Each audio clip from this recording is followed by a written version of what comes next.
Hello, myself Yogesh Garg, Faculty of Applied Science Department. Welcome to our YouTube channel RPIIT Academics.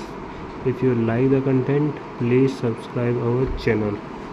Student last class में हमने periodicity के बारे में पढ़ा था। पीरियोडिसिटी पढ़ा था, कैसे था, एलिमेंट्स कैसे डिस्कवर थे, पीरियोडिक टेबल बनी कैसे। अब हम उनकी प्रॉपर्टीज़ पढ़ेंगे। First metals. मेटल्स कैसे होते हैं, जिनके क्या होते हैं, लश्रस होते हैं metals, silvery appearance. Metals are good conductor of heat and electricity, malleable and ductile. High melting point होता है, लॉस इलेक्ट्रॉन्स, इलेक्ट्रॉन को लॉस करते हैं, इलेक्ट्रोपॉजिटिव भी कह देते हैं इनको। Elements in the left side and in the centre of the periodic table. जो पीरियोडिक टेबल होता है उसके लेफ्ट साइड में देखें तो हमारे पास क्या आते हैं, मेटल्स आते हैं। जब हम लेफ़्ट टू राइट चलते हैं तो हमारा मेटेलिक करेक्टर डिक्रीज होता है और नॉन मेटेलिक करेक्टर बढ़ता है। नॉन मेटल्स नॉन कंडक्टर होते हैं, non malleables, non डक्टाइल्स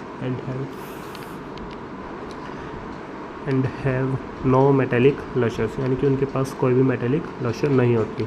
elements on the right side of the periodic table. जो अब हम पीरियोडिक टेबल है उसमें क्या करें, लेफ़्ट टू राइट जाते हैं, इधर मेटेलिक करेक्टर ज़्यादा होता है और right side non metallic character ज़्यादा होता है। तो हमारे पास क्या होता है, पीरियोडिक टेबल में लेफ़्ट टू राइट जाने पे नॉन मेटेलिक करेक्टर बढ़ता है। ये पीरियोडिक टेबल दिखाई गई है। इसके अंदर क्या होता है, ये हमारे जैसे इस ग्रुप को है एस ब्लॉक कहते हैं। एस ब्लॉक में hydrogen, lithium, sodium, potassium, rubidium, caesium है। यहाँ पर मेटेलिक करेक्टर ज़्यादा होगा और इस साइड अपने राइट साइड ये जितना होगा यहाँ पे क्या होगा, नॉन मेटेलिक करेक्टर ज़्यादा होगा। तो हम जब भी इस साइड से इस साइड जा रहे हैं हमारा करेक्टर बढ़ेगा based on their electronic configuration. जब अब क्या गया, हमने इलेक्ट्रॉनिक कॉन्फ़िगरेशन पे कैसे क्लासीफाई करा।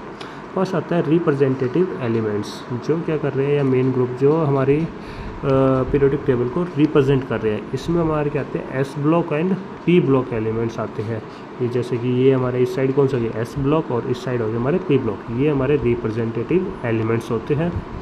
देखो, elements in which the last electron added enters to an s और p orbital in the outermost shell but in which the shells in incomplete. इनके क्या है, एस और पी में ही लास्ट इलेक्ट्रॉन आए, लेकिन ये भी कैसे रहे, इनकम्प्लीट रहे, फुली फिल्ड ना हो। वो हमारे क्या होते हैं, रिप्रेजेंटेटिव एलिमेंट्स। ग्रुप कहाँ से, 1A to 7A। Transition elements, transition जो हमारे क्या होते हैं, इन दोनों के बीच में आते हैं, जिसमें डी ब्लॉक एलिमेंट्स आ जाते हैं। एलिमेंट्स डेट है फील्ड और partially field inner D subshell. Inner D subshell होता है, उसको हम क्या कहते हैं, transition elements. Inner transition elements जो क्या होता है, इन दोनों के बीच में होता है, ट्रांजिशन के भी बीच में आए इनर ट्रांजिशन। जैसे कि ये है इधर एस ब्लॉक, इधर पी ब्लॉक, इन दोनों के बीच में ये जो है हमारे ट्रांजिशन एलिमेंट्स। और यहाँ पे ये लेंथेनॉइड और हाफ न्यूम वाले, यहाँ पे हमारे क्या होते हैं, ये इनर ट्रांजिशन एलिमेंट्स, जिसमें क्या होता है, हमारा लास्ट इलेक्ट्रॉन कहाँ जाता है, एफ सब शेल में। उनको लेंथेनॉइड्स और एक्टेनॉइड्स कहते हैं। देन हमारे आते हैं नोबल गैस और इनर्ट गैस। नोबल गैस जो होती है जी, इनका क्या होता है, filled valence shell sub shell होती है। ये जो हमारी होती है, ये लास्ट 7th A वाली, इसमें क्या होता है, helium, neon, argon, krypton, xenon, radon, ये होता है, ये कम्प्लीटली फील्ड इलेक्ट्रॉनिक कॉन्फ़िगरेशन होती है, इसलिए हम इनको नोबल गैस या इनर्ट गैस कह देते हैं।